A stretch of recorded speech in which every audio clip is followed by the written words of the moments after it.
Ինչ է նախատեսում Թրամփի վարչակազմի նոր 28 կետից բաղկացած խաղաղության ծրագիրն ուկրաինական պատերազմը դադարեցնելու համար։ Նախ կհաստատվի Ուկրաինայի ինքնիշխանությունը եւ Ռուսաստանի, Ուկրաինայի եւ Եվրոպայի միջև կկնքվի չհարձակման մասին համապարփակ համաձայնագիր, որով վերջին 30 տարիների բոլոր անորոշությունները կհամարվեն լուծված։ Կարևոր պայման է ՆԱՏՕ-ին չանդամակցելը։ Ուկրաինան համաձայնում է իր սահմանադրության մեջ ամրագրել, որ չի միանա ՆԱՏՕ-ին, իսկ ՆԱՏՕ-ն համաձայնում է իր կանոնադրության մեջ ներառել դրույթ, որով Ուկրաինան ապագայում չի ընդունվի դաշինքի կազմ։ ՆԱՏՕ-ն համաձայնում է նաև զորքեր չտեղակայել Ուկրաինայում։ Ուկրաինան ստանում է անվտանգության հուսալի երաշխիքներ, սակայն զինված ուժերի թվաքանակն էլ սահմանափակում է հասցնելով 600,000-ի։ Միացյալ Նահանգները երաշխիքներ է տալիս, բայց դրա դիմաց ստանում է փոխհատուցում։ Եթե Ուկրաինան ներխուժի Ռուսաստան, կզրկվի երաշխիքներից։ Եթե Ռուսաստանը ներխուժի Ուկրաինա, վճռական համակարգված ռազմական պատասխանից բացի կվերականգնվեն համաշխարհային բոլոր պատժամիջոցները,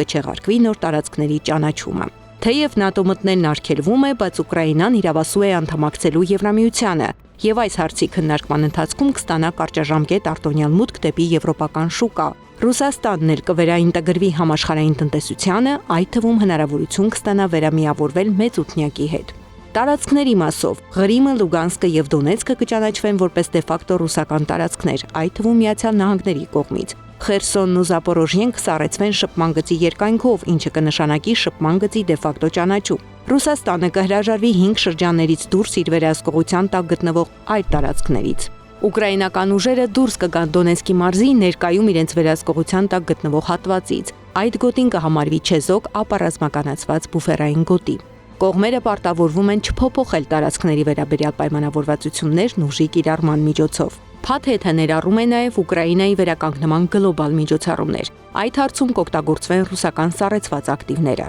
Միացյալ Նահանգները կստանա ստացված շահույթի 50%-ը։ Համաձայնագիրը կունենա իրավաբանական ուժ։ Հրադադարն ուժի մեջ կմտնի փաստաթղթի շուրջ համաձայնության գալուց անմիջապես հետո։ Միացյալ Նահանգների պաշտոնյաները սակայն հայտարարել են, որ ծրագիրը դեռևս մշակման փուլում է եւ ցանկացած վերջնական համաձայնագիր կպահանջի զիջումներ երկու կողմից էլ։ Զարա Սարգսյան, Աննա Գրիգորյան, Նոնա Գևորգյան, ABC Media։